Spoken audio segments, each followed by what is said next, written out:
والسلام على رسول الكريم سيدنا ومولانا محمد وعلى آله وأصحابه أجمعين. اللهم صل على سيدنا محمد الفتح لما أغلق والقاتل لما سبق ناصر الحق بالحق والهادي إلى صراطك المستقيم صلى الله عليه وعلى آله وصحبه حق قدره ومقداره العظيم. Alhamdulillah, syukur kepada Allah Subhanahu wa taala atas limpah kurnia dan rahmat yang Allah berikan. Kita masih lagi diberi kesempatan untuk berada dalam majlis ilmu pada pagi ini. Jadi insya-Allah kita sambung kita Tanwir Basalik pada bab yang baru dari bab tayammum pada muka surat 102 insya-Allah.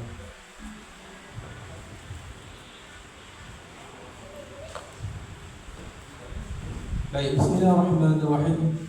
Qala mu'allif rahimahullahu ta'ala wa nafa'ana fi 'ulumihi wa 'ulumina fid darain. Allahumma amin. Allahumma salli ala sayyidina Muhammad al-fatih lima ughliq wal qatil lima sabaq nasir al-haq bil haqq wal hadi ila siratal mustaqim sallallahu alaihi wa ala alihi wa sahbihi haqqa qadrihi wa miqdaril azim. Allahumma rzuqna fahman nabiyyin wa hifdhal mursalin wa hamal malaikatil muqarrabin. Allahumma zidna ilma warzuqna fahma. Allahumma yassir wa la tu'sir. Qala mu'allif rahimahullahu ta'ala bab at-tayammum. Berkata mu'allif bab at-tayammum. Baik. Jadi dalil persyaratan tayammum daripada Quran.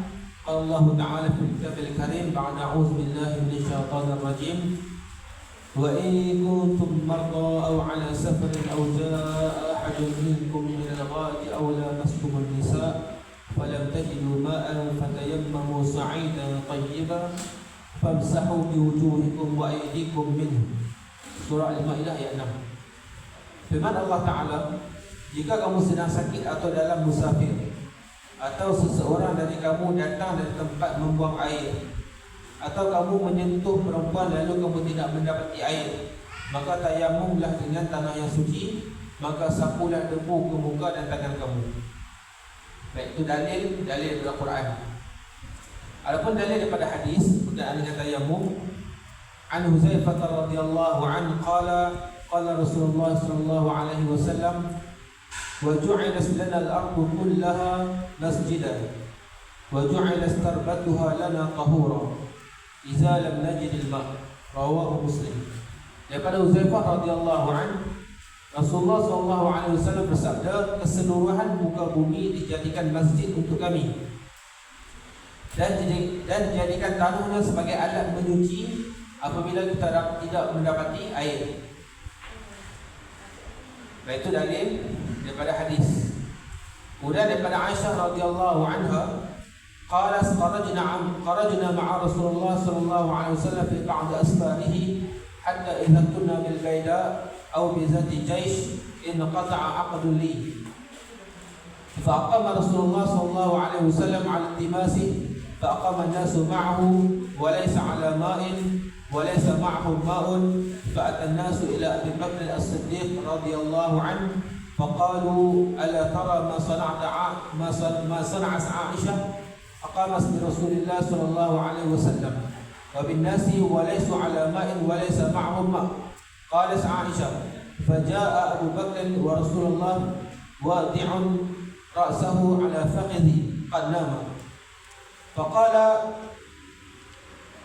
حبست رسول الله صلى الله عليه وسلم والناس وليس على ماء وليس معهم ماء. قالت عائشة فعاتبني أبو بكر فقال ما شاء الله أن يقول وجعل يطعن بيده في قاصرتي فلا يمنعني من التحرك إلا مكان رأس رسول الله صلى الله عليه وسلم على فخذي. فنام رسول الله صلى الله عليه وسلم حتى أسمع على غير ماء فأنزل الله تبارك وتعالى آية التيمم فتيمموا. فقال أسيد بن الخضير ما هي بأول بركاتكم يا آل أبي بكر؟ قال فبعثنا البعير حتى كنت عليه فوجدنا العقد تحته متفق عليه. Hari ini kita dah baca dah sebelum ni dalam bab lain. Tapi ini merupakan ataupun dalam kitab lain, kita ingat. Dah jumpa hari ni kan. Hadis ni orang kata apa, sebab nuzul ayat tadi ni, ayat mula-mula Al-Quran tadi ni, wa in kuntum marda aw ala safarin. Sebab turun ayat tu sebab berlakunya hadis tadi. Jadi turun ayat Quran tu asbab nuzul turun ayat Quran berlaku peristiwa Aisyah dengan para rombongan Nabi sallallahu alaihi wasallam. Daripada Aisyah radhiyallahu anha katanya, kami bermusafir bersama Rasulullah sallallahu alaihi wasallam sampai satu tempat dekat nama Baidah ataupun Zatul Jaish. Maka aku kehilangan rantai. Rantai Sayyidina Aisyah jatuh kat situ, hilang. Jadi pol. Maka bila jatuh ni menyebabkan Rasulullah dengan para sahabat berhenti di situ untuk cari rantai. Maka Rasulullah arahkan para sahabat semua berhenti rombongan cari rantai Aisyah. Semua pakai cari rantai Aisyah lah. Kali ni tak jumpa rantai Aisyah, kan? Ini contoh. Dan tempat itu pula tiada sumber air. Tak ada sumber air dan para sahabat juga tiada bekalan air. Lalu mereka pun mengadu pada Abu Bakar. Kata mereka, cuba kau tengok kelakuan Aisyah dulu. Tengok perangai Aisyah dulu, kan? Aisyah ni dia muda lagi kan. Dia bukan masalah muda ke tak muda, tapi kelakuan Aisyah tu menyebabkan Rasulullah berhenti dan para sahabat pun terpaksa berhenti lah. Rasulullah semua berhenti, kan? Berhenti cari rantai dia, sedangkan tempat dia tak ada air. Ini sebagian sahabat yang tak boleh nak sabar ni, yang tak boleh nak sabar dengan peristiwa yang berlaku. Ini Sayyidina Aisyah contoh lah. Baik, kemudian dah orang mengadu pada Abu Bakar. Maka Abu Bakar ketika itu, Abu Bakar pun datang menemui aku. Ketika itu Rasulullah SAW sedang tidur di atas bahuku. Rasulullah tengah tidur. Rasulullah jaga, tak berani juga lah Abu Bakar pun, kan? Tapi Rasulullah tengah tidur, kan? Maka kata beliau, engkau telah menahan perjalanan Rasulullah dan semua ahli rombongan. Punca, dia kata punca ni kan, sebabkan hilang rantai tu. Dan kau suruh Rasulullah cari, Rasulullah suruh sahabat cari tu. Baik. Maka mereka tidak menjumpai air di sini dan mereka juga tiada bekalan air, kata Aisyah. Abu Bakar menegurku dengan kata-katanya yang panjang lebar. Ceramah lah, kata beletik. Beletik kepada Aisyah ni, kan? Anak dia beletik lah. Baik. Maka beliau pun menyucuk jarinya ke pinggang kerana bawah. Sampai-sampai beletik tu tangan tu pergi, kan? Tangan tu tunjuk pinggang Aisyah. Aisyah tak nak bergerak kan, sebab Rasulullah tidur atas bawah dia. Baik, tiada yang menghalangku dia bergerak kesakitan melainkan kerana kepala Rasulullah berada di atas pahaku. Maka baginda terus tidur. Baginda pun tak sedar, Nabi tidur sampai masuk waktu subuh. Sedangkan tempat itu tidak air. Kemudian Allah Subhanahu wa taala menurunkan ayat tayammum. Maka semua ahli rombongan pun bertayamum. Usaid bin Qadir berkata, ini bukanlah keberkatan kali pertama disebabkan kamu. Bahkan ahli keluarga Abu Bakar ni, banyak ayat Quran turun disebabkan ahli keluarga Abu Bakar. Sama ada sebab Abu Bakar ataupun sebab Aisyah, atau sebab adik-adik yang lain turun ayat Quran. Nak jadi cerita je pun, nak jadi sebab turun ayat Quran tu. Bukanlah hilang rantai tu sebenarnya asbab je. Hilang rantai tu asbab saja. Tuhan nak turunkan ayat tayammum ni. Allah nak ajar kepada orang macam mana nak tayammum ketika tidak ada air. Maka turun ayat tadi ni. Maka Aisyah pun kemudian berkata, kemudian kami ingin bertolak, maka unta yang aku tunggangi pun bangun dan keluar rantai itu di bawah unta. Rupanya duduk bawah unta. Dan cari unta pergi satu rombongan ni, rupanya rantai itu bawah unta Nabi tadi. Jatuh, unta duduk, tak jumpa. Nabi kesedah, unta bangun boleh jumpa. Serta nak asbab ke kan? Asbab nak jadi turun ayat tayammum tu. Ya Allah pilih Sayyidina Aisyah untuk jadikan sebab, menunjukkan betapa mulianya Aisyah itu, sebab Allah pilih dia untuk jadi penyebab turunnya ayat Quran. Mulianya Sayyidina Aisyah. Baik. Kemudian satu lagi dari daripada Imran bin Husain radhiyallahu anhuma, qala kunna ma'a Rasulullah sallallahu alaihi wasallam fi safar fasalla bina ghadatan fa'tazala rajulun min al-qawm lam yusalli ma'ana falamma sarafa Rasulullah sallallahu alaihi wasallam ya fulan ma mana'aka an tusalli ma'ana? Qala ya Rasulullah asabatni janabatun wala ma'. Qala 'alaika bis-sa'id fa innahu yakfika. Muttafaqun alaihi. Daripada Imran bin Husain radhiyallahu anhu berkata, kami bersama Rasulullah sallallahu alaihi wasallam dalam satu perjalanan. Maka Rasulullah pun mengimamkan solat subuh. Tapi ada seorang lelaki dalam kalangan kami yang tidak solat bersama kami. Selepas selesai solat, bagi dia tanya lelaki itu, "Wahai fulan, kenapa kamu tidak solat bersama kami?" Kata lelaki itu, "Wahai Rasulullah, saya berjunub. Di sini tiada air untuk mandi. Baginda bersabda, gunalah tanah yang berdebu dan tayamum yang memadai bagi kamu." Jadi kalau junub pun cukup tayamum saja jika tiada air. Kan? Baik. Kamu masuk dekat syarat tayamum.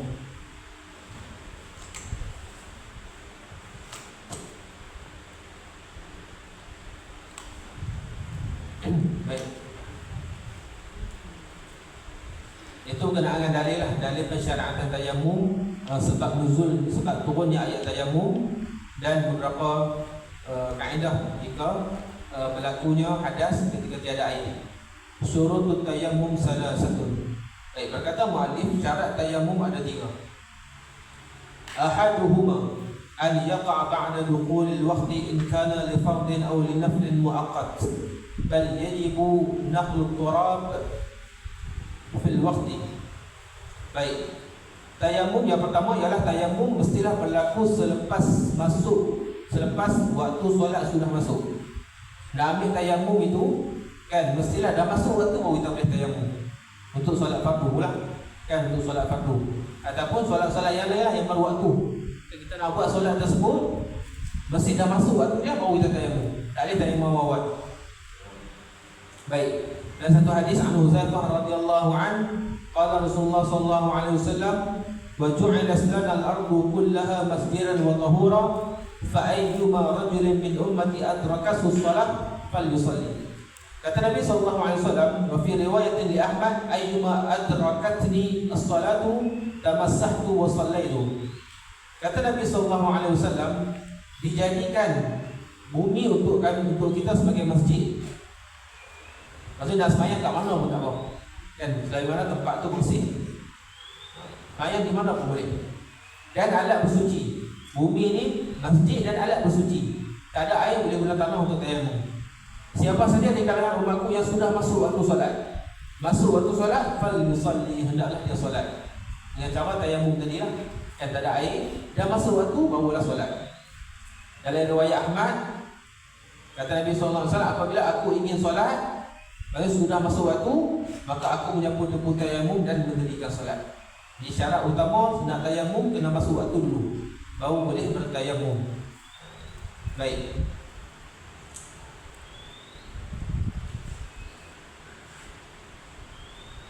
In kana li fardin aw li naflin muaqqat, sekiranya dia bertayamum untuk mendirikan solat fardu atau solat sunat yang berwaktu. Jadi kena masuk waktu barulah boleh bertayamum. Bal yajibu naqlu turab fil waqti, bahkan wajib memindahkan debu dari tempatnya ke muka dan dua tangan sesudah masuk waktu solat. Dan bukan dekat mesti, bahkan wajib masuk waktu solatnya, wajib tayamum dan solat jika tiada air lah, kan, macam wajib waktu tu wajib lah. Falau tayammamu syakan fil waqti lam yasih wa in sadafahu walau tayammamu li fa'itati saf dhahwatin falam yusalliha hatta hadarat az-zuhru falahu an yusalliha bi aw fa'itatan ukhra. Baik. Kemudian tidak sah tayamum jika dia ragu-ragu tentang waktu solat. Dia tak confirm lagi masuk waktu, kan, dia tayamum dulu, tak sah solat dia, tak sah tayamum dia. Dia kena confirmkan masuk waktu. Kan kalau tak ada jam pun dia kena tengoklah matahari, kan, masuk waktu tu macam mana. Kan kalau kata zuhur gelincir sikit matahari daripada atas kepala. Kalau asar bayang-bayang tu lebih panjang daripada orang yang berdiri. Kan maghrib bila dah ada cahaya merah di kaki bukit. Isyak bila mana dah hilang dah cahaya merah dekat dekat langit, tak ada langsung lah cahaya merah, maka masuk waktu isyak. Maka dia kena confirmkan benda tu. Bila tanda-tanda tidak berlaku kan, maka tayamum dah solat. Kalau dia ragu masuk ke tak masuk lagi, ambil dululah. Ambil dulu, tak sah namanya tayamum, tak sah namanya solat. Sebab syarat dan tayamum ni, tapi syarat dan solat guna tayamum mesti kena masuk waktu dulu. Jadi tayamum dia tadi habis sebelum masuk waktu ni sah ya, sah. Tapi nak buat benda ni boleh lah, baca Quran ke, nak pegang Quran, boleh lah kan. Tapi nak solat tak boleh kan, nak solat tak boleh. Baik, kena confirm masuk waktu dulu. Sekalipun kebetulan tayamum itu jatuh di dalam waktu, walaupun tayamum tu mungkin waktu dia agak-agak tu memang confirm masuk waktu lah, tetap tak sah juga sebab dia tak yakin. Kerana yakin ini syarat utama dalam ibadat. Nak solat mesti kena yakin, posih. Tak boleh yakin dia aku ni ada berhadas ke tak berhadas, tak boleh. Tak yakin. Kan? Masuk waktu pun macam tu juga. Kan? Kiblat pun macam tu juga. Kena yakin. Kena i'tiqad baru boleh solat dan sebagainya. Baik. Jika seorang itu bertayamum dengan tujuan untuk qada solat duha yang ditinggalkan. Maksud dia ambil tayamum dalam waktu duha, nak qada solat duha lah kononnya kan. Kemudian dia tidak qada solat duha itu sehingga masuk waktu zuhur. Masuk waktu zuhur dah tak qada lagi solat duha, maka dia masih lagi boleh mengqada solat duha tersebut di dalam waktu zuhur, atau mengqada solat lain yang dia tinggalkan. Sebab apa? Sebab dia niat tayamum tadi nak qada solat duha, maka dah masuk waktu zuhur boleh qada juga solat duha tadi ni. Sebab waktu duha dah lepas dah. Waktu duha bagi sampai tengah hari ke-12 dah ambil waktu duha. Maka dia nak ambil tayamum, dia nak qada solat duha. Dua kali sampai masuk waktu zuhur, maka dia boleh qada solat duha. Tapi dah sampai zuhur tak boleh juga. Dan sebab Nabi sebut dalam satu hadis yang lain, An Ibn Umar radhiyallahu anhu qala at-tayammum li kulli salatin wa in lam yahdus.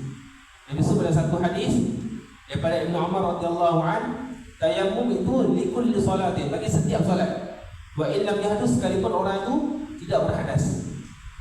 Dia tayammum pada waktu zuhur, masuk waktu asar dia tak pantai wudu ni, dia tak kentut, dia tak kaki dan sebagainya. Tetap nak sembahyang asar kena tayammum boleh. Dia tak boleh guna tayammum tu walaupun tak batal pun kali ikut tu kan. Tak batal pun dia punya orang tidak berhadas pun.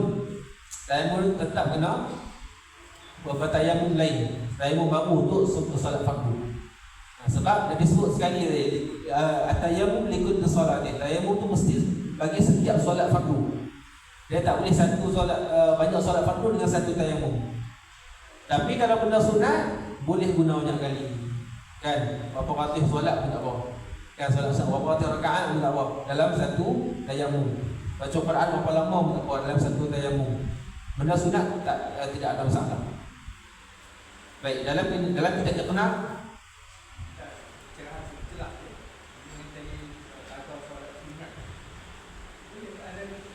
qada solat sunat.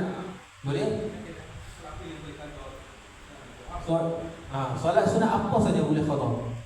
Kan, solat sunat apa saja. Contohnya solat sunat subuh boleh qada.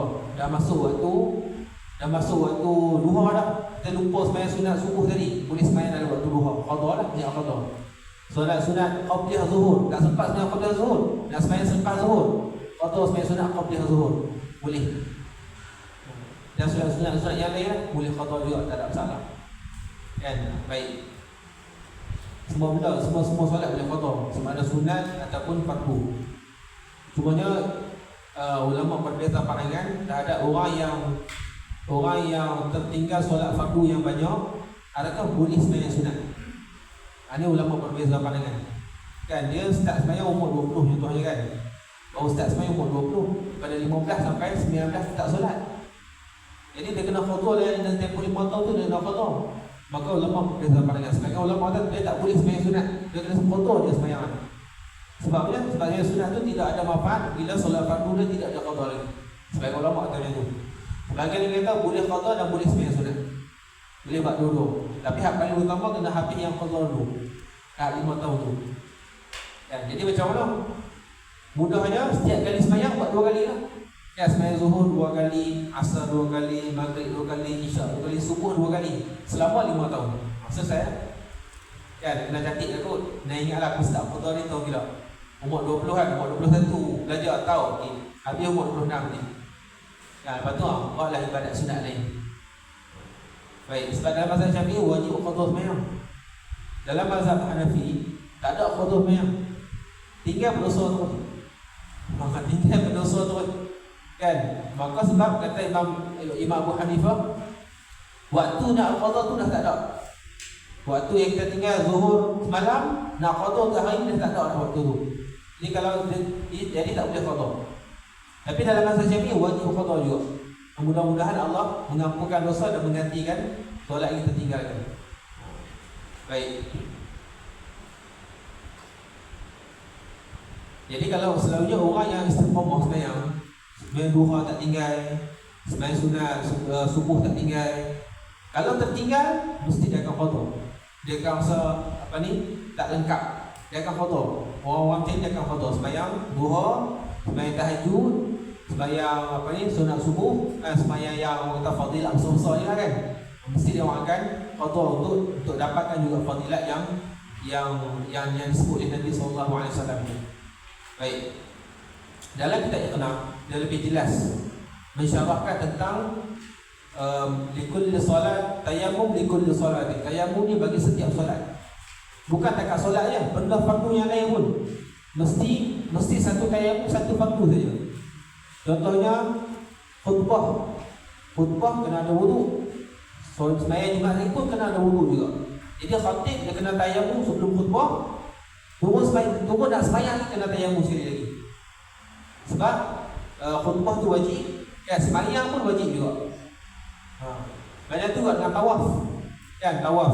Contohnya dia berlaku tawaf ni, contoh dia buat haji, kan dia akhirkan tawaf di hujung, kan dia nak selesai benda lain dulu, betul tawaf dia nak balas sekali. Jadi bila dia tawaf selesai, selepas tu lepas tahallul dia nak umrah terus. Kan dia kena tayammum sekali lagi juga. Tayammum sekali lagi juga. Macam tu juga dengan orang yang buat badal haji contohnya kan. Dia tawaf untuk diri dia mula-mula. Kan? Lepas tu dia nak tawaf untuk orang lain pula. Ni untuk orang lain kan, untuk ayah dan yang dah meninggal, untuk mak dan yang dah meninggal kan. Dia kena tayammum sekali lagi. Kan sebabnya fardu tu berbeza untuk individu lain. Dan fardu tu jadi dua fardu, bukan satu je. Baik. Jelas tak? Okey. Asani yang kedua, syarat yang kedua. Ay yakuna bi tarabil tahir khalisan mutlaqin lahu ghubar. Hendaklah menggunakan tanah yang suci, tidak bercampur dengan bahan lain dan mempunyai debu.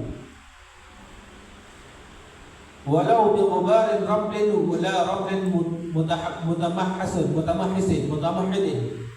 wala bi tarabin mukhtalif bidaqiqin wa nahwihin wala bi qissin wa sahaqatil qusbin wa musta'mala wa huwa ma 'ala 'udwi aw ma tanasar anhu. Baik. Walaupun dengan debu pasir, hendaklah menggunakan debu tanah yang suci, tidak bercampur dengan bahan lain dan mempunyai debu, walaupun dengan debu pasir. Di dalam mazhab Syafi'i debu pasir pun boleh guna juga, sikit-sikit je. Debu pasir ni tak banyak, dia sikit-sikit je. Kan? Baik. Tidak sah menggunakan debu dari pasir masam. Pasir yang masam tidak sah sebab dia tak suci. Pasir yang masam mungkin pasir yang bercampur dengan air ke, campur dengan benda-benda lain yang menyebabkan jadi masam. Begitu juga tidak boleh menggunakan tanah yang bercampur dengan seumpama tepung, campur dengan bahan lain lah, tepung ataupun simen ataupun tepika, kan benda orang buat pasu dan sebagainya tu kan. Ataupun dan debu mustakmal, iaitu debu yang berada di atas anggota tayammum atau yang bergumuran darinya. Debu yang bercampur kan tak boleh guna lah. Dia macam muqayyad juga lah. Kan air muqayyad kan kita tak boleh guna untuk berwudu. Debu muqayyad pun tak boleh juga. Kan jadi semalam Allah SAW sengaja kat penjara tapah ni kan. Yang manduan tanya lah, semalam kan tak ada air. Sini ada air. Tapi di dalam penjara tu tak ada air pada subuh sampai asar. Dia tanya, Ustaz macam mana kan tak ada air ni kena solat kan? Dia kena tayamum lah kan? Tayamum tak ada ni, dekat dinding tak ada tayamum kan? Sebahagian ulama kan sebulan kita boleh tayamum kat dinding kan? Tapi dekat Malaysia ni, dalam dinding kita tu mana ada debu kan? Tak ada debu. Ulama tulis kitab yang kata boleh apa? Boleh tayamum kat dinding tu. Dekat tanah Arab memang dinding dia pakai debu sebab padang pasir kan? Kat di Yaman contohnya kan, memang kalau tak apa ni, tangan kita lap dekat dinding tu memang penuh dengan debu. Kita mana ada mozaik lagi kan? Mozaik batu simen kita ni pilih kan? Okay, kalau pegang tu memang tak ada debu lah kan? Walaupun sebagai ustaz tak boleh tengok dengan mikroskop nampak debu, tak boleh macam tu. Dia mesti debu yang jelas boleh nampak kat tangan kita. Ataupun kita ambil sikit, nampaklah sikit kat tangan kan? Okey lah, ada kesan-kesan debu tu. Macam di luar ni bukan boleh mungkin ada debu pun kan? Tapi di dalam tak ada debu. So dalam dia punya blok tu bersih eloknya, ada debu pun kan? Macam mana ni? Maka Allah SWT Muhammad, kalau nak ambil di tepi dinding tu memang tak boleh lah kan? Maka kalau ikut jabatan Mufti Negeri Perak kan, ataupun dalam kitab Fiqh Sijin, fiqh penjara ni boleh. Kalau kita nak masuk debu dalam penjara tak boleh. Nak masuk debu, konten debu tu kan, nak masuk dalam penjara tak boleh. Sebab nanti dia pasal duduk kali dengan dadah orang masuk. Dia punya kesan dia tu kan? Dah boleh masuk konten penjara, konten debu, dia pasal duduk kali dengan dadah orang masuk. Sebab depan ni perangai dia lain sikit. Bukan dekat tu je, orang tu kalau boleh masuk kan, masuk kali dadah, masuk dalam punggung, telan, tak boleh keluar balik, macam-macam sama ada ni. Bubur ikat benang kat gigi belah kan, masuk dalam punggung apa dia punya dadah, tak boleh masuk dalam dadah, keluar sampai tahap tu dia punya orang ni. Kalau yang paling mudah ni pakai drone. Orang kat luar penjual dadah tu, orang pakai drone masuk. Tiap minggu kan pakai drone, tapi tak boleh tangkap dalam hutan sawit. Payah nak tangkap ya penjual dadah ni. Boleh pakai drone, masuk lepas dia pun pergi ambil. Kalau ada tak ambil dulu, selamatlah. Depa ambil dulu, depa buat kena beri. Depa ni buat kena beri. Jadi tanya macam mana kan? Maka dalam kitab fiqh penjara boleh tayamum dekat laluan berjalan kaki. Ini tak ada kan? Kalau berjalan kaki kan bumbung batu. Dalam tu memang tak ada. Tu boleh tayamum dekat dalam jalan kaki tu ada tayamum. Dalam bahasa Jawi kita boleh tayamum dengan debu pasir. Yang kita tadi sebutkan debu pasir. So kat jalan kaki ni kalau kita ambil sikit, ada kesan-kesan debu tu ada. Kesan-kesan debu ni ada. Jadi boleh tayamum macam tu. Kalau cari tanah memang tak ada orang tu. Yang kat lumpur semua. Kalau nak korek pula, susah. Kan susah. Kalau nak berbasuh debu yang suci pula, kan jadi kemungkinan mudarat yang lebih besar tu lagi banyak. Maka tayamum kat laluan jalan kaki, batuk orang ramai ambil kan? Sebab beribu orang, 3,000 orang lebih orang Islam kat sana dalam punya tapak ni. 4,000 lebih bantuan, 3,000 orang Islam, Melayu Islam. Hanya orang Islam, banyak orang Melayu ni masuk Jawa kan. 80% dia sedadak tapak ni. 80% dia ada lelaki, perempuan, semua. Jenazah yang lain pun ada lah, tapi dadah tu banyak kan? Kita Allah SWT nampak je biasa je, tapi mak dadah banyak keliling tau ni. Habis buat kat hotel pun dah, sampai keluar tu masuk balik, muka dia muka yang sama kan? Kalau dia kata dia ni muka dah kenal kat sini, lepas 6 bulan lepas tu masuk balik, 6 bulan lepas tu balik. Wallahualam kan? Dia punya apa ni, orang kata tindakan itu ataupun hukuman tu dia tidak berjaya untuk menangani kes tu, tidak menyedarkan kan? Dia kena fikir cara lain lah. Wallahualam. Dia tiap hari masuk macam masuk pasar dia, dia tiap hari ada bantuan baru masuk. Saya dah fikir tiap minggu dia tiap hari ada je bantuan baru masuk, ramai-ramai tu sampai penuh blok. Kira tak apa, tak besar juga penjara dia, tapi kira penuh. Lepas lagi masuk blok yang lain, lepas masuk blok yang lain. Dia dengar kata yang apa ni, yang Isat Dadah ni nak bagi pada ADK yang main tu kan, nak bagi ADK untuk ADK lah buat penjara untuk orang dadah ni, sebab terlalu ramai lah. Dia bagi makan free tiap hari, Kos juga tu berjuta untuk makan penjawatan, untuk makan bantuan setiap tahun. Berjuta, beratus juta. Makan bantuan setiap tahun. Kan benar ni kau. Dia wallahu alam lah, nak fikir cara lain aku. Kan sebabnya bos tidak ditangkap, ditangkap kecil-kecil ni. Kan hawa isap kena tangkap, hak jual tak kena tangkap. Dia masalah. Dia simpan dengan penjara ni, pegawai penjara kan. Dia katakan dia tak boleh buat. Orang tu kerja polis. Kami kena jaga bantuan. Kan mereka bagi kami jaga, urus. Tak tangkap itu kerja polis, tak boleh nak buat apa. Kena hadap ni, penuh tak pun kena hadap. Kan? Baik. Jadi Allah SWT nak solat maka kena tayamum dekat dalam jalan kaki tu, maka bolehlah solat. Macam tu lah. Musim-musim tak ada air ni. Baik. Jadi kita alhamdulillah ada air kan. Kau boleh gunakan sepenuh.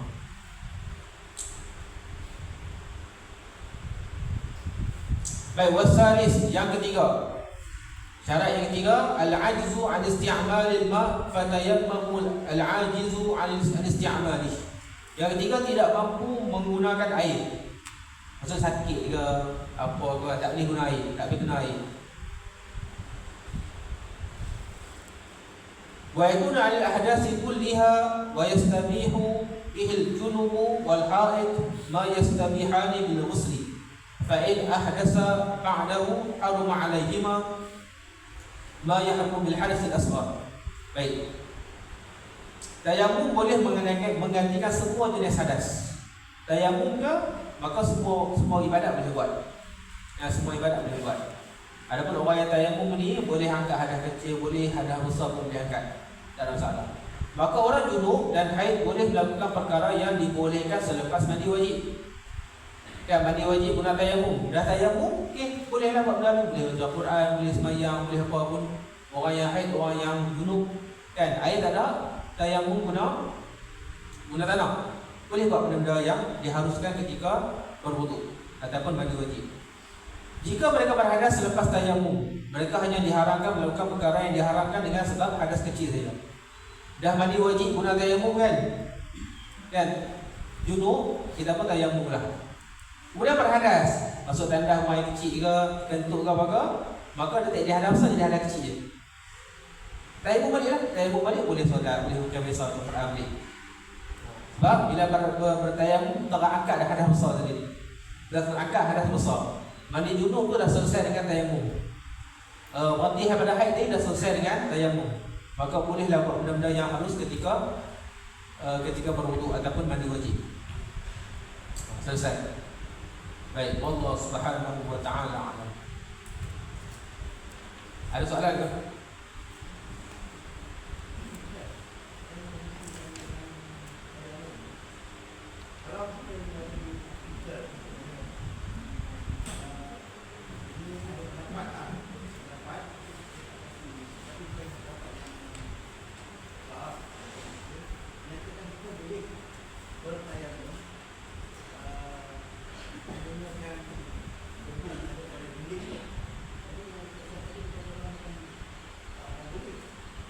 Ya, okey, baik. Dia debu ni mesti ada. Dalam hospital saya rasa tak ada. Dalam hospital rasa tak ada debu. Hospital lagi pusing. Hospital lagi pusing. Tiap hari dia mok. Hospital ni memang rutin dia mok. Dalam rumah kita pun tak ada debu. Dia mesti ada debu. Tak boleh tengok pakai mikroskop tu, tak boleh sebenarnya. Bukan tak boleh, maksudnya ada lah, tapi tak tahulah debu kecil-kecil kan. Kalau tengok keliling kita ni pun ada debu. Kan? Semua debu yang disebutkan tu mesti debu betul lah. Bukan debu yang kita agak-agak ada debu kot. Tambah-tambah dinding mozaik, mana nak dekat debu? Kan? Yang debu ni bila kita pegang kat lantai kan, bila kita pegang sini kita nampak ada sikit debu. Itu yang betulnya. Walaupun dalam kita lama memang sebut boleh tayamum kat dinding, sebab memang ada debu. Kan? Kalau di luar ni kan, di luar tambah-tambah tepi jalan kan, memang ada debu, tapi debu tak suci tepi jalan. Asap kereta, motor, lori, bagai apa semua kan, di tepi jalan mesti ada debu. Kalau di tepi jalan ni kan, tepuk dinding, ada debu. Tapi debu suci kan tak suci. Dia mesti sa'id dan tayyibah, debu yang suci. Memang Nabi tak Afrika sebut di dinding tu boleh tayamum, tapi ada debu. Kalau di Malaysia ni Tambah-tambah di bahagian dalam kan susah ada debu. Kalau di luar ni mungkinlah ada. Di luar mungkin. Kalau dalam hospital tu lagi susah lah kot. Yang penting debu tu kita, kalau kita yakin ada, kita pegang memang ada sikit debu. Okey, boleh kita tayamum. Tak boleh lah kita agak-agak ada debu. Ada tak boleh. Kan jumhur ulama sepakat macam tu. Kan debu tu mesti debu yang memang wujud. Memang wujud yang kita nampak dengan mata kita. Walaupun sikit. Sikit je. Kan? Tengok di dalam jalan kaki tu berdebu kan? Nampak kan? Ambil sikit memang ada debu. Itu boleh. Kalau kita tekat di ni tak ada debu langsung, tak boleh lah. Kan? Tak boleh lah. Wallahu a'lam. Kan? Sebab dia benda tu mesti kena ada lah. Dia tak boleh tidak ada. Kan? Tapi memang dalam kitab memang sebut di dinding. Sebab kebanyakan ulama dulu kita di Tanah Arab. Dan di Tanah Arab memang ada lah. Kan? Sekarang ni kalau pendapat muasir, pendapat ulama muasir, kan, dia tak boleh dah tekap di dinding yang tidak ada debu. Tambah dalam rumah ada penarik abu tu kan, apa yang kuih tu, lagi tak ada debu. Kan, penarik debu tu kan, penarik debu kat dalam rumah tu, lagi tak ada. Kan? Apatah lagi lah kan. Okey.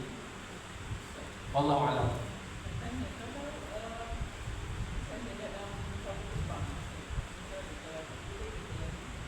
Dalam kapal terbang sama je syarat dia. Syarat dia sama je, mesti ada debu. Mesti kena ada debu. Tapi selalunya kalau dalam kapal terbang semua ni orang nak pergi umrah, mereka dah tak limatkan dah bawa botol pun makan. Botol air sikit, air kecil ke, atau air ada spray tu. Kan? Selalunya dia orang kalau pergi umrah, dia haji, dia tak limatkan dah bawa botol semua tu. Kan, kita boleh untuk pakai botol kecil je. Kan, lain kecil daripada ni pun boleh. Kan, yang penting itu air yang mutlak kan, tidak bercampur dengan benda lain. Kan, air mineral habis kedai pun boleh, tidak ada masalah. Kan. Cumanya kalau dalam keadaan kita di Malaysia ni ayat sentiasa ada. Kan, tayamum hanya selalunya berlaku ketika tak ada air dan ketika sakit. Kulit tak boleh kena air. Accident, rosak, kulit kan, luka dan sebagainya. Benda-benda penyakit yang tak kena air, itu memang kena guna air, kena guna tayamum lah kan. Okey. Kalau dinding kapal terbang, tak ada debu kot. Kan? Bersih rasanya. Wallahu a'lam. Mungkin pendapat yang mengatakan debu di dinding tu kena review balik. Kan kita tengok balik, kan adakah tempat-tempat di mana? Kawasan mana mungkin boleh dispesifikkan. Kawasan di mana? Tambah-tambah tempat bandar yang kawasan-kawasan bandar ataupun negara-negara maju. Dalam rumah terutamanya ayah tak ada. Dalam rumah terutamanya. Kan? Kalau luar rumah mungkin boleh ditengok semula. Tapi kalau tepi jalan dan sebagainya ada debu, tapi debu tak bersih, tak suci, sebab bercampur dengan asap lori, asap metal, asap motor dan sebagainya. Okey, wallahu a'lam. Ada lagi soalan? Tayamum. Baik. Jadi tayamum yang Allah SWT ada anggota tayamum dua saja. Muka dengan tangan. Kan, muka dengan tangan. Jadi bila kita ada debu tayamum, kan, maka kita letak di atas tak kisahlah kertas ke apa ke, kita letak atas lantai ke, ambil. Kemudian kalau terlalu tepat, kita kena nipiskan dia. Ketuk. Kan, ketuk macam ni. Bukan macam ni. Kan, ketuk macam ni supaya nipis sikit. Kalau tepat lah, ketuk macam ni supaya nipis sikit. Kemudian sapu di muka. Sapu daripada atas sampai ke bawah. Sekali je. Ada tempat tak kena pun tak apa. Kan, sebab dia bukan syarat dia mesti kena ke seluruh kawasan muka tu. Bukan, syarat dia sapu di muka daripada atas muka sampai ke bawah. Dia tak boleh kita sapu dia tu banyak kali, takut dia jadi saman. Jadi sekali sapu, base. Buang. Ambil yang baru pula. Kan, dekat tempat lain. Okey, tempat lain pula. Ataupun tempat yang sama pun tak apa, tapi yang penting dia tak campur dengan debu hak mula-mula tadi. Okey, ambil.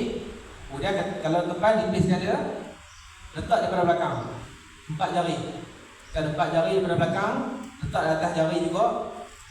Tangan kiri letak di bawah tangan kanan. 4 jari je guna. Tapak tangan dengan ibu jari jangan guna lagi. Guna 4 jari dulu. Daripada atas jalan sampai ke siku. Pusing guna tapak tangan. Pusing guna tapak tangan. Tolak ibu jari habis dekat ibu jari. Kan ibu jari habis dekat ibu jari. Sekali je. Ya, sekali lagi. 4 jari tangan kiri letak di bawah jari tangan kanan. Okey. Jalan sampai ke bawah. Sampai ke siku pusing guna tapak tangan. Tolak ibu jari habis dengan ibu jari. Dan tu buat dengan tangan kiri bersama juga. Itu je tayamum. Dan anggota tayamum main buah tu je. Kan kalau lah kata kaki tak boleh kena air, kan kita ganti kaki tu dengan tayamum dekat muka dengan tangan. Nah, bukan tayamum dekat kaki. Kan tayamum dekat muka dengan tangan ganti dia. Kalau dua anggota yang tak boleh kena air, kan kena tayamum, maka kena buat tayamum 2 kali. Dan nanti kita akan jumpa ni, nanti tak akan sebut lagi. Contohnya tangan kaki kanan tak boleh kena air, dengan kaki kiri dua-dua tak boleh kena air. Contohnya kan, kena tayamum 2 kali. Muka, tangan. Atau sekali lagi muka, tangan. Nanti kaki kanan satu, nanti kaki kiri satu. Okey, satu anggota satu tayamum. Satu tayamum tu maksudnya muka dengan tangan tu kira sekali.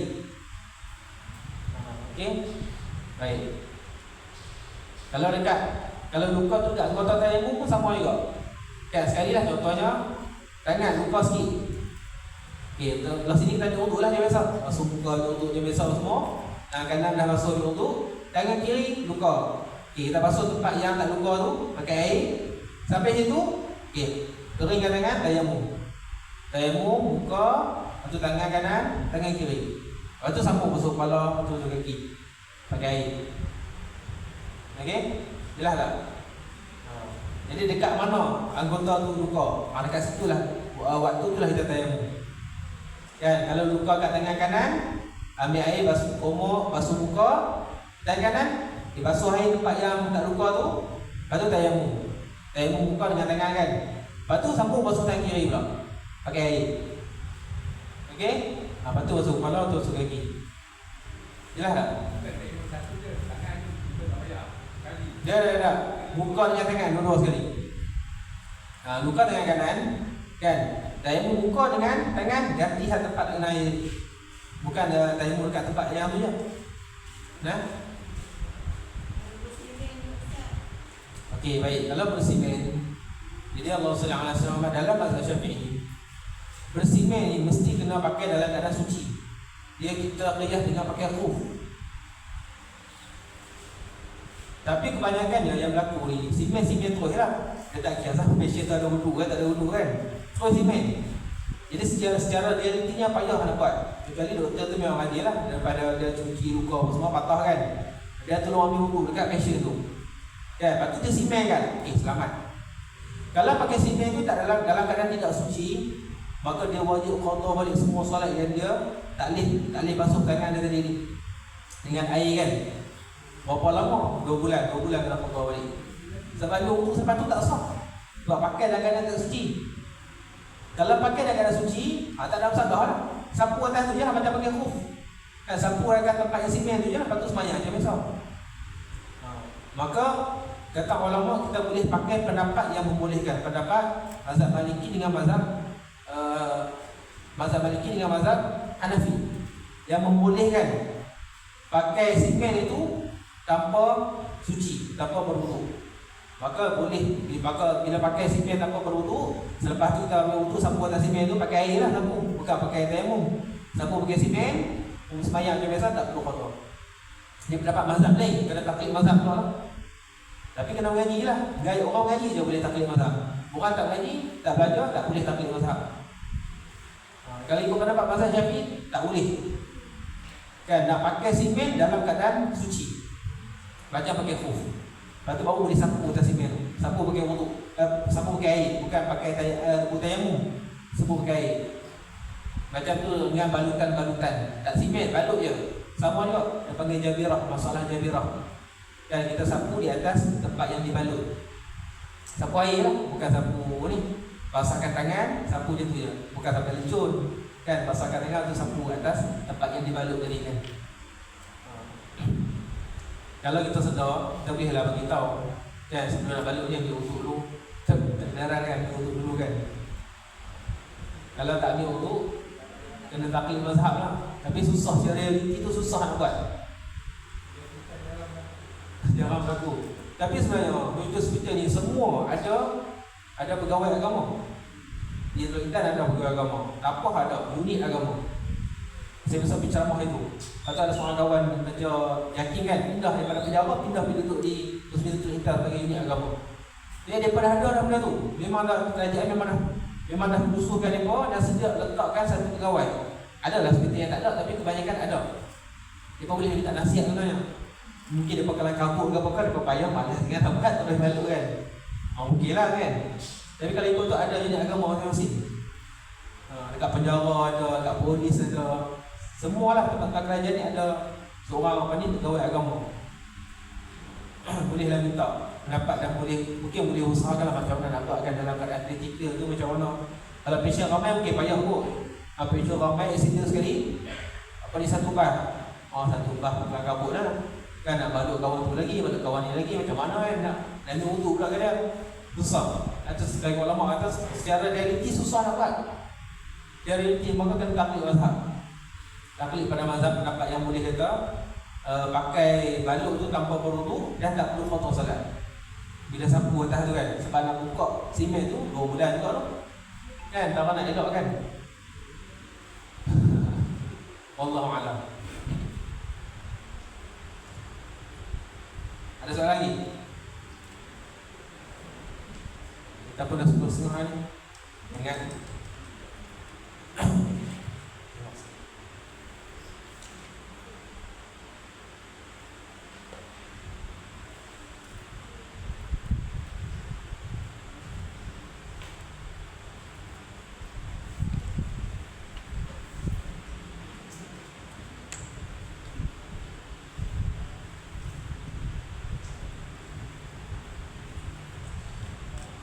Baik, bismillahirrahmanirrahim. Kita baca sikit je dalam kitab Tanbihul Ghafilin, insya-Allah. Muka surat 35 bawah sini. Bismillahirrahmanirrahim. Qala mu'allif rahimahullahu ta'ala. Kata Abu Hamid bin Mahmud Al-Mughli berkata, ketika saya duduk bersama Ibnu Abbas radhiyallahu anhu, tiba-tiba datang kepadanya beberapa orang dan berkata, kami rombongan haji. Dan bersama kami ini ada seorang yang ketika sampai di daerah Zatis Sahifah, tiba-tiba ia meninggal. Maka kami siapkan segala keperluannya, dan ketika menggali kubur untuknya, tiba-tiba ada ular sebesar lahat. Ular itu besar, lubang yang lahat. Maka kami tinggalkan dan menggali tempat lain, juga ada ular. Maka kami biarkan dan menggali tempat lain. Lain tempat juga kami dapatkan ular, maka kami biarkan. Dan kini kami bertanya kepadamu, bagaimanakah harus kami berbuat terhadap mayat ini? Jawab Ibnu Abbas, itu dari amal perbuatannya sendiri.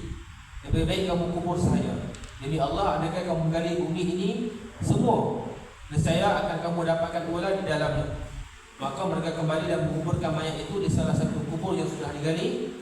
Dan ketika mereka kembali ke kampungnya, mereka pergi kepada keluarganya dan untuk mengembalikan barang-barangnya, sambil bertanya kepada istrinya, apakah amal perbuatan yang dilakukan oleh suaminya? Jawab istrinya, dia biasa menjual gandum dalam karung, lalu dia mengambil sekadar untuk makanannya sehari dan menaruh takai-takai gandum itu ke dalam karung seberapa yang diambilnya. Jadi Allah SWT, kita masih lagi dalam kubur. Jadi satu hari Abdul Hamid bin Mahmud Al-Mughli ketika mana pergi berhaji bersama dengan rombongan Ibnu Abbas radhiyallahu anhu. Maka tiba-tiba berlaku satu kematian ahli rombongan. Dan seorang lelaki mati dalam rombongan itu di Zatis Sahifah, meninggal. Maka dia orang pun macam biasalah, bila dia meninggal, mandikan dia, kapankan dia, solatkan dia, dan nak tanam. Bila nak tanam, ni Allah SAW bawa ke kubur, jumpa ular.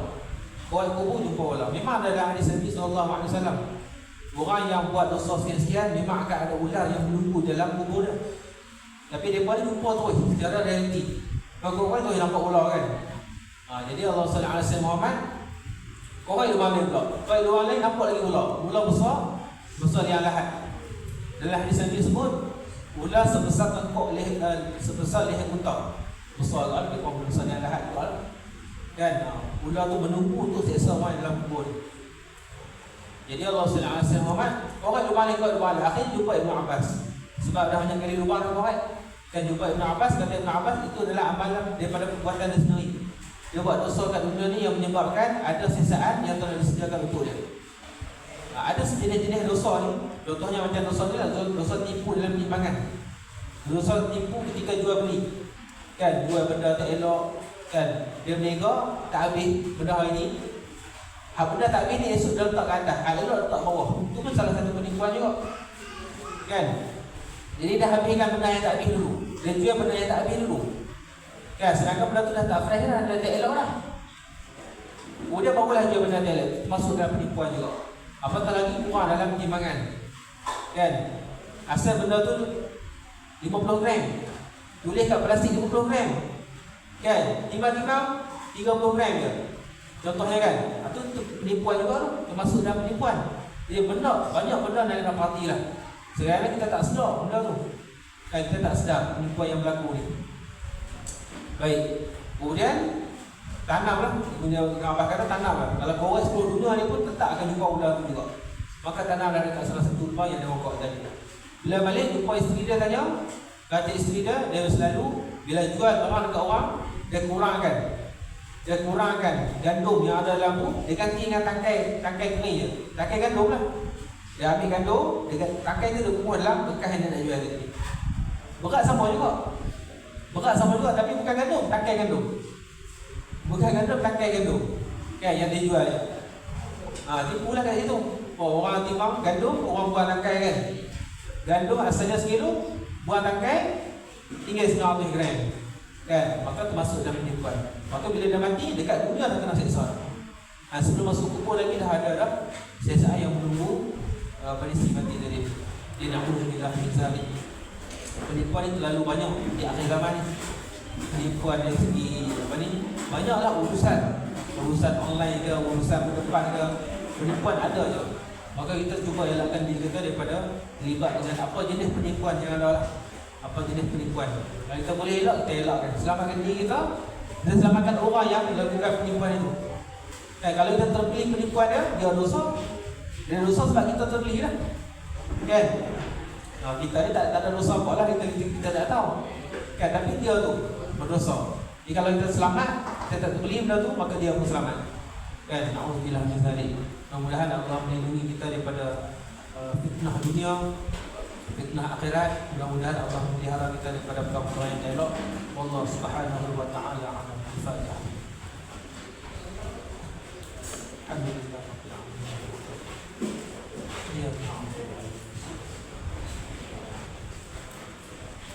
Bismillahirrahmanirrahim. Alhamdulillah rabbil alamin, wassalatu wassalamu ala rasulil karim sayyidina maulana Muhammad wa ala alihi wa ashabihi ajma'in. Allahumma nawwir qulubana bi nur hidayatik kama nawwarta al-ardha bi nur shamsika abadan abada bi rahmatika ya arhamar rahimin. Allahumma faqihna fid din wa 'allimna at-taqwim wa ihdina ila siratal mustaqim. Siratal ladzina an'amta 'alaihim minan nabiyyin was-siddiqin wash-shuhada'i was-salihin wa hasuna ulaika rafiqa ya arhamar rahimin. وصلى الله على سيدنا محمد وعلى آله وصحبه وسلم تسليما كثيرا والحمد لله رب العالمين.